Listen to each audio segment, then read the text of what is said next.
Yo, yo, yo, yo, yo, yo, yo. What's goody?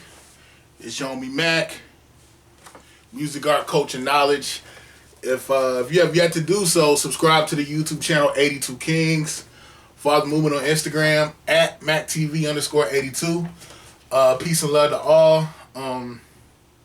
Yeah, man, this channel is growing through the roof exponentially. I know I say that a lot, exponentially. But that's what it is, man. This channel is growing. I appreciate all the love, all the support, all the likes, all the shares, all the comments.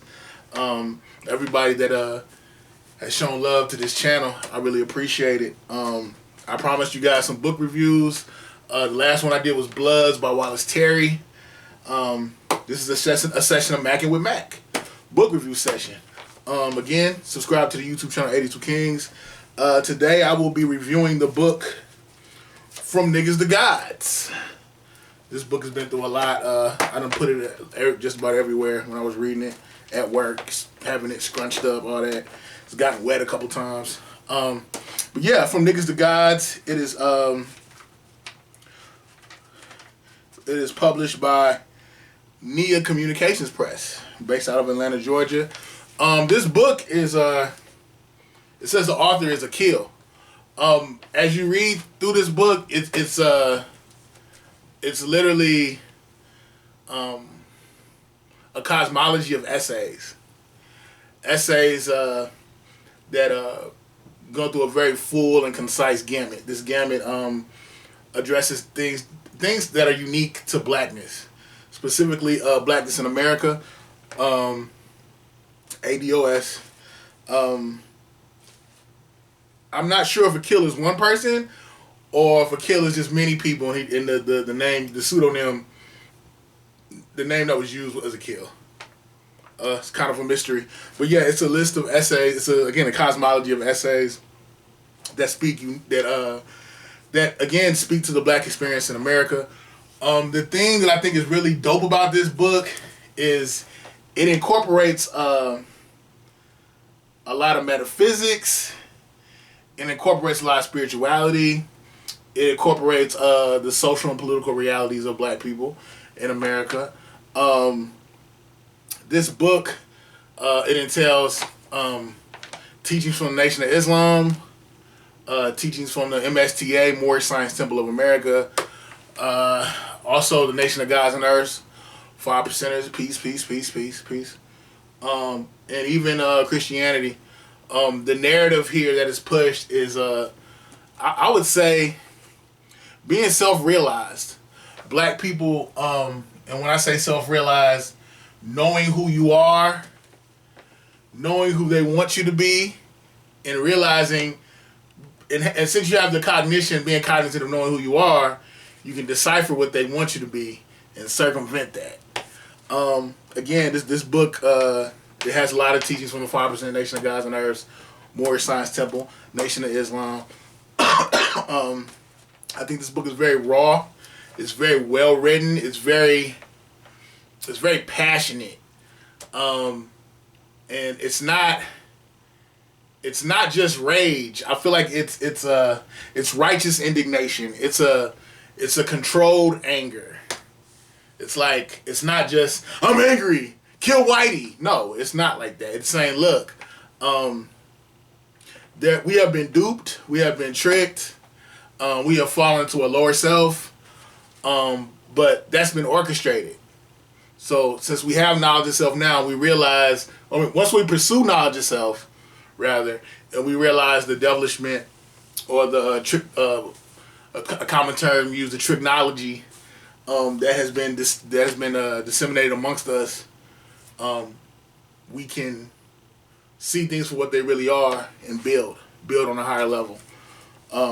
Again, there's a lot of terminology from the 5% Nation, Moorish Science Temple, NOI.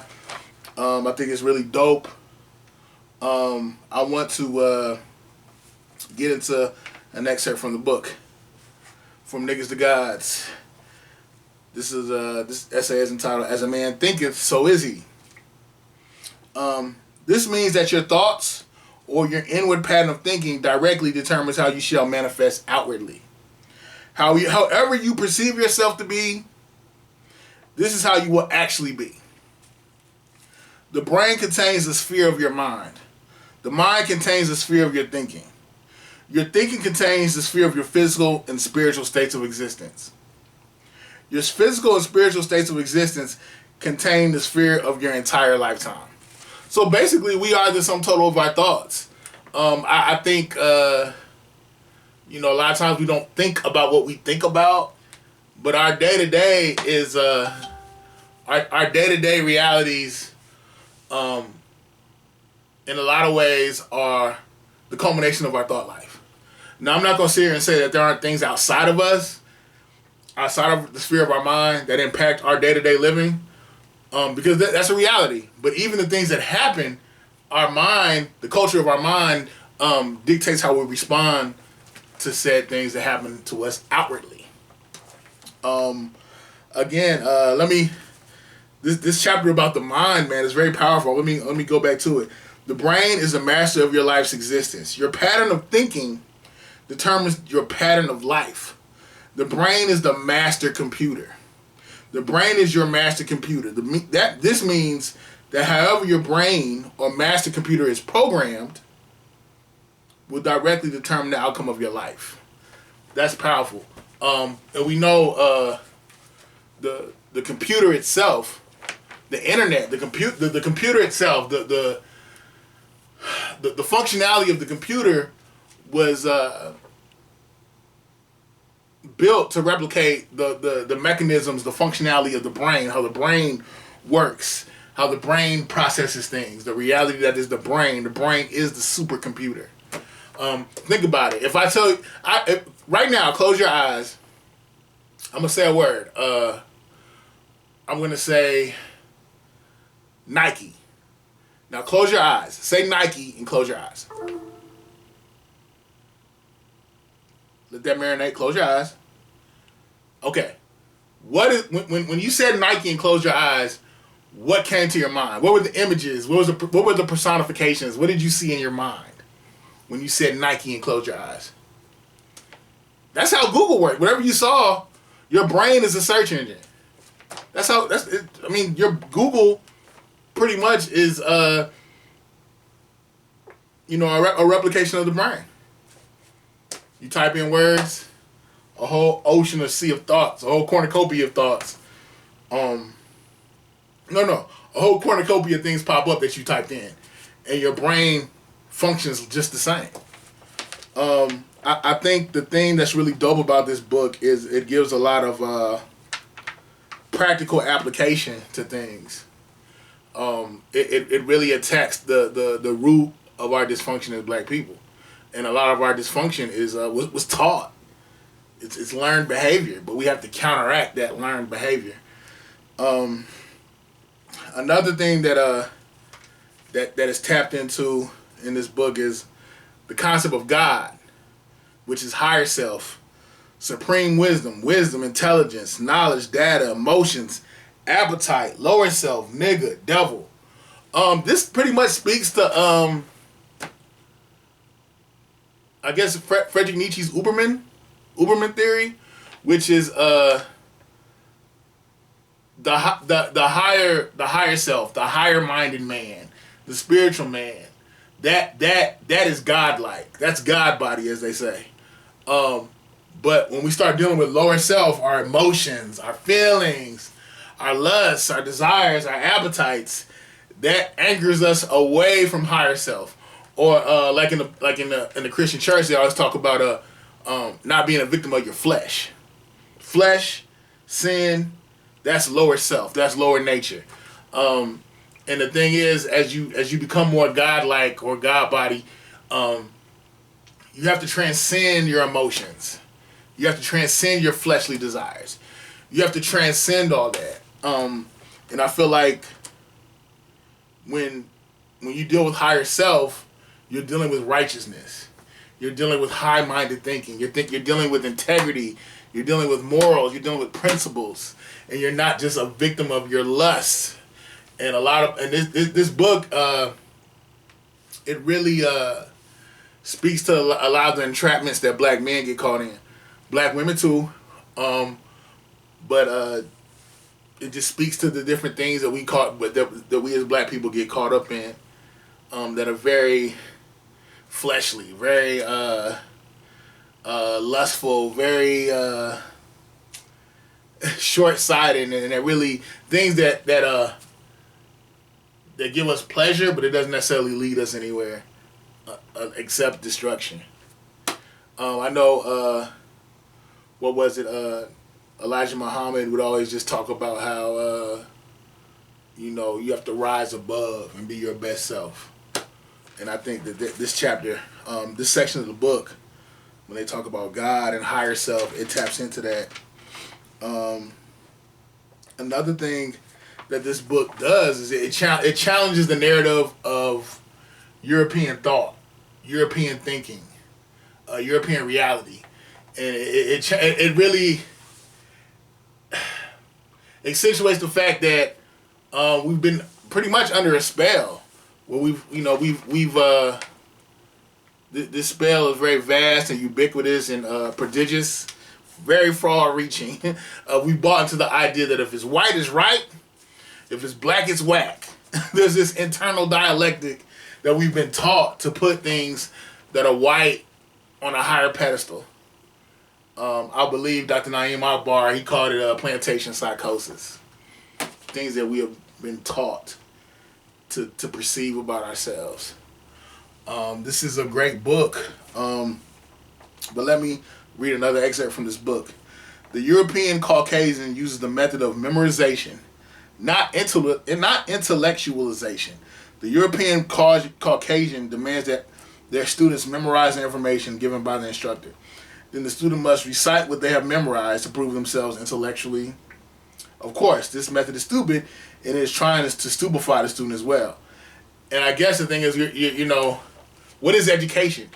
What is critical thinking? The ability to think, the ability to think about thinking, the inner workings of thinking, to think critically.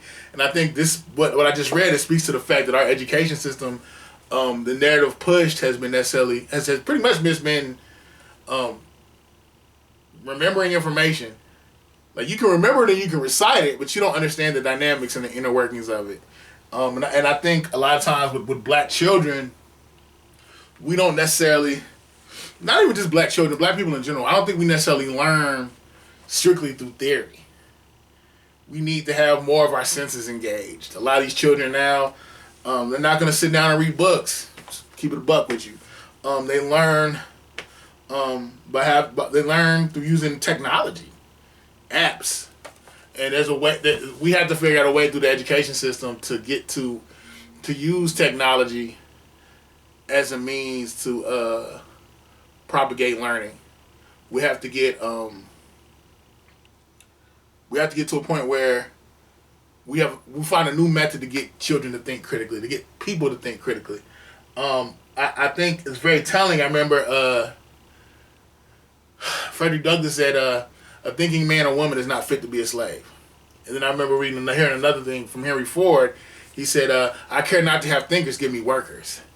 So my thing is, we don't want to have people who have just bought into this mass-produced concept of what education is, which is just facts and information. No, we need thinkers. We need people who think about thinking, who are critical thinkers, who are free thinkers, who analyze things, who challenge things, who ask why, and come up with theories and postulates.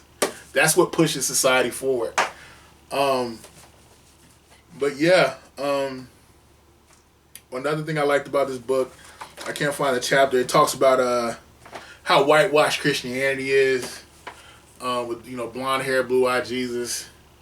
We all know phenotypically Jesus didn't look like Tom Cruise. This book even goes as far to say that Jesus is a black man, which I'm not opposed to. I know there's some people who think that Jesus didn't even exist, that Christianity is no more than allegory, myths. It is what it is. If that's how you perceive it, that's how you perceive it. But I respect the belief systems of others, and I think to to quote John Henry Clark, whatever you use, whatever your religious, spiritual undertakings are, these things need to be used to liberate your people. You know. So yeah, this is a really dope book. I'm gonna put a link to it in the description box. It's your homie Mac, music, art, coach, and knowledge. Peace and love. I'm signing out from the Dogon, man. Oh yeah, check out that single Lysol and Toilet Paper. Bars by yours truly, produced by the homie Franco. It's on all streaming platforms. Like, share, comment, subscribe to the YouTube channel 82 Kings. A link to the song Lysol and Toilet Paper will be in the description box. I'm out.